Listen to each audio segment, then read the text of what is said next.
और सारे गांव वाले प्लान बनाते हैं कि क्यों ना हम लोग ये गांव छोड़ के चले जाते हैं, क्योंकि अगर हम लोग इस गांव में रहेंगे तो सेफ हो जाएंगे। हेलो भाई, welcome back to my horror story. तो आज की जो स्टोरी है वो बहुत क्रीपी होने वाली है, तो वीडियो को लास्ट तक बनेगा। चैनल पर नहीं है तो चैनल को सब्सक्राइब कर दीजिएगा, वीडियो को लाइक कर दीजिएगा और वीडियो को एक प्यारा सा कमेंट कर दीजिएगा। तो चलिए बिना देर के स्टोरी की तरफ बढ़ते हैं। तो स्पेशली आज की जो स्टोरी है वो एक रमेश नाम की लड़की की स्टोरी होने वाली है।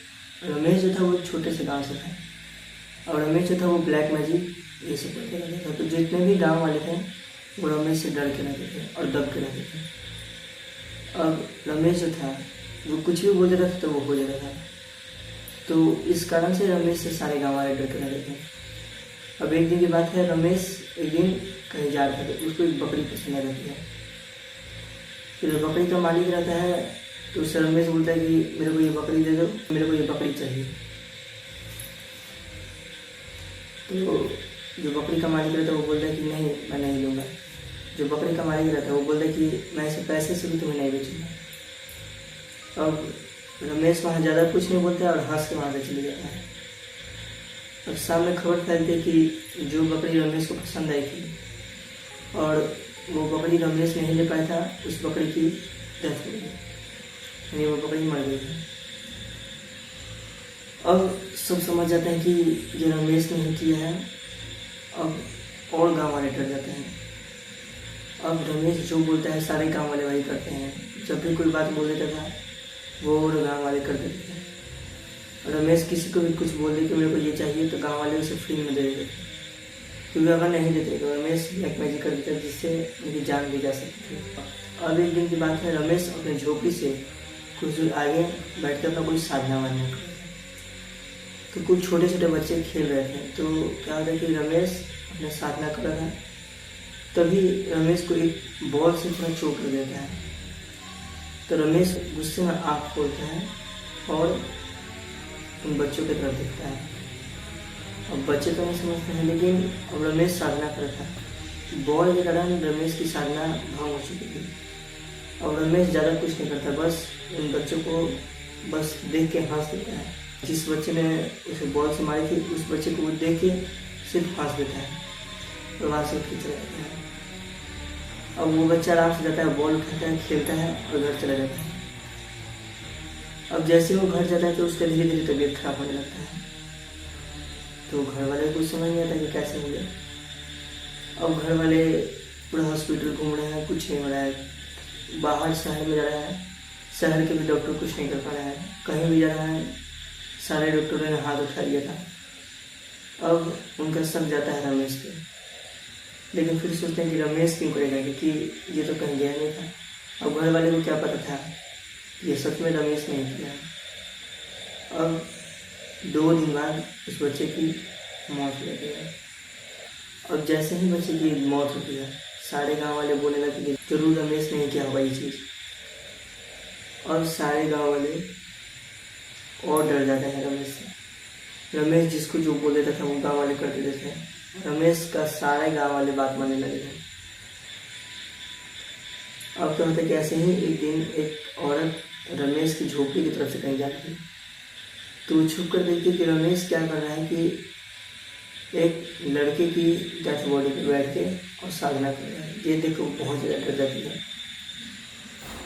और वो जाकर पूरे गांव में बताती है, तो गांव वाले अब तंग आ चुके थे।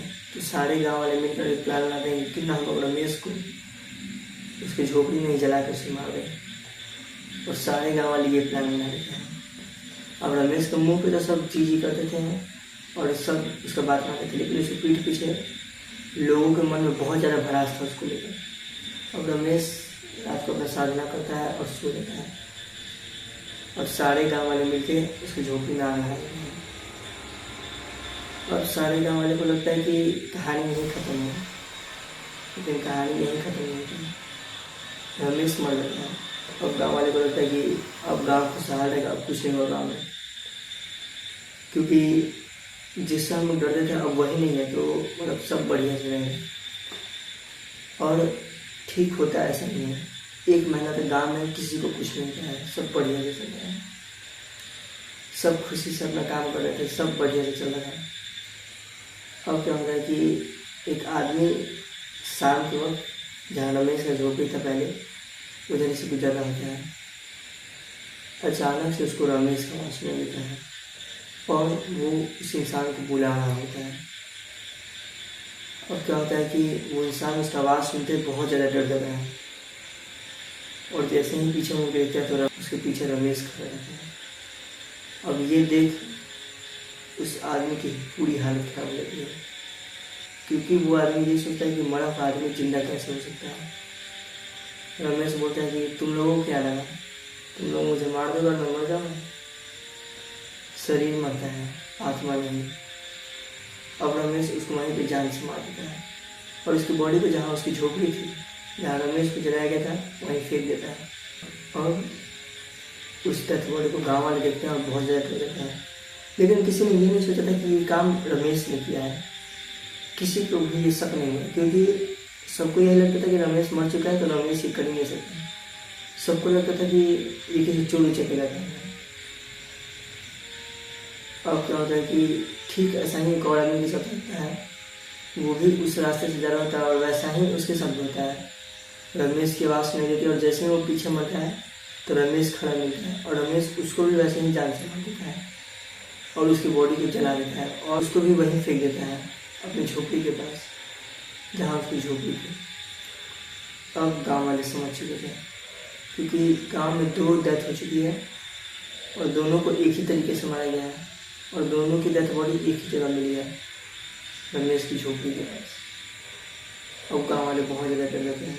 पूरे गांव में हल्ला हो जाता है कि रमेश की आत्मा अब आ चुकी है।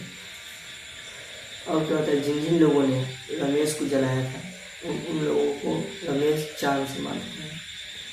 अब गाँव में और ज़्यादा डर फैल चुका था रमेश का और सारे गांव वाले प्लान बनाते हैं कि क्यों ना हम लोग ये गाँव छोड़ के चले जाते हैं, क्योंकि अगर हम लोग इस गाँव में रहेंगे तो सेफ हो जाएंगे। तो सारे गांव वाले प्लान बनाते हैं और दिन होने का इंतजार करते हैं। सुबह होते होते उस गांव के सभी लोग उस गांव को छोड़ के चले जाते हैं। कहा जाता है कि वो गांव एक दिन में पूरा खाली हो गया। एक दिन पहले बहुत सारे लोग थे और एक दिन बाद पूरा गाँव खाली हो गया।